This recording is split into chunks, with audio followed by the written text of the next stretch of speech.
A320 JetBlue coming in now with 146 people on board. That's 140 passengers and 6 crew members, a pilot and a co-pilot up front. All right, we are watching it now, and it's coming in low and presumably slow now. It's probably crossing the 405 and approaching Sepulveda Boulevard and ultimately the airport. That's runway 25 left. That was the 405 freeway right there. We're getting close.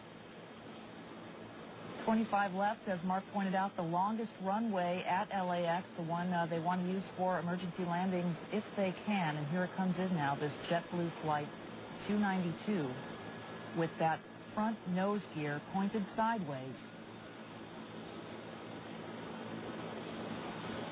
Hold it on.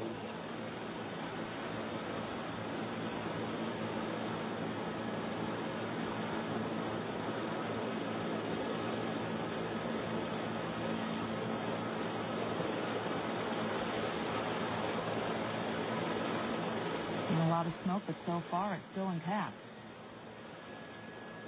The landing gear. He's now slowing down as best he can.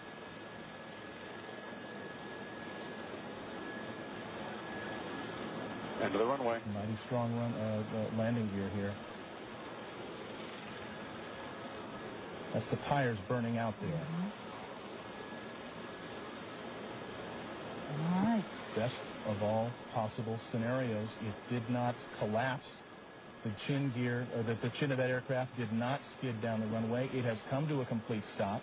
They will now have to evacuate the passengers off that aircraft, but they're doing it with the nose gear still in place, albeit with the tires burned away and gone. But you can see no indications of any fire on board this aircraft.